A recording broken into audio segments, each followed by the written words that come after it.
So, wow. I had none except for, I mean, well, I had one. My last internship, which I think was the last time you could intern, my junior year. I did intern with Microsoft. Microsoft does not recruit on campus, so that was a little bit of a story within itself where Miami was like, how'd you do that? And then if they did, I think there was like maybe the year before somebody interned or the year 2 years before me. But they were from the engineering org, so they didn't have anyone from like the business school.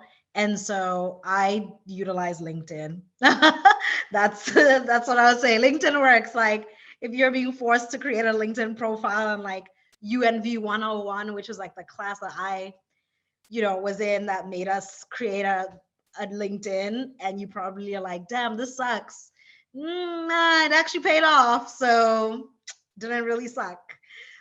But yeah, I had one internship and it was with Microsoft, and then I did get extended a full-time offer, and I went back. Great. So your internship experience with Microsoft directly then led to your employment with them? Yeah, full-time employment.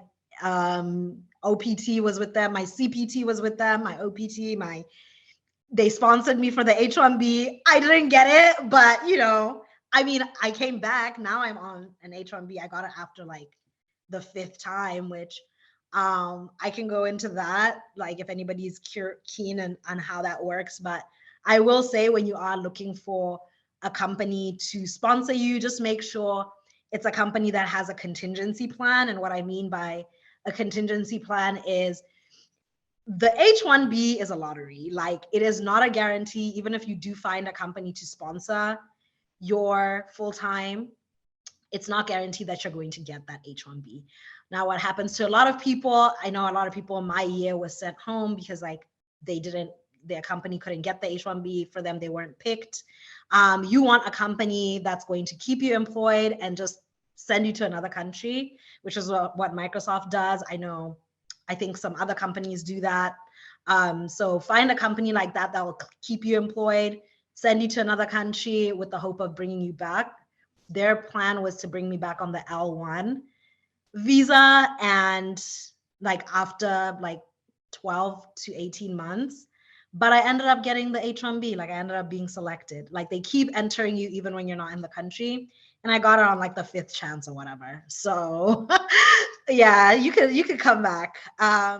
So internship wise, I also only had one, and I think, like I said earlier about the company that I was trying to build, I think a bulk of my time really just went towards that, including the summers that between my sophomore year and junior year.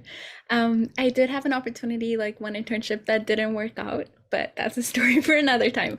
I think there's also those things that sometimes you have to kind of consider, especially if you're on a visa, is that sometimes employers don't understand what like goes into the immigration process or the visa process. With bigger companies, of course, like the big tech companies, the consulting companies or banks, they have done it so many times that they know the process. I think the side of the ecosystem that I'm on with startups and VC firms, they're typically really small, so they have like 8 to 10 people on a team and don't understand the visa process. So sometimes a lot of the homework falls to you. So I would suggest just make sure you understand as much as you can about the system when you have time on your hand. So of course there's the H-1B. I think you also mentioned the L1. There's other visa types I wish I'd known about earlier, so I would have started working towards those when I was still in school, or maybe a year or two ago.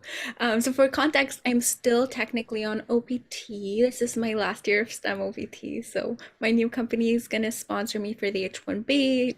I don't know what's gonna happen with that, but like I said, there's I think other options, other types of visas that I'm working towards setting myself up for success. And I just wish I knew about them earlier. So that's the other thing I would suggest, is just make sure you do your homework and don't rely on anybody else to tell you what the system is, because the immigration lawyers can get really expensive as well. So make sure you do your homework.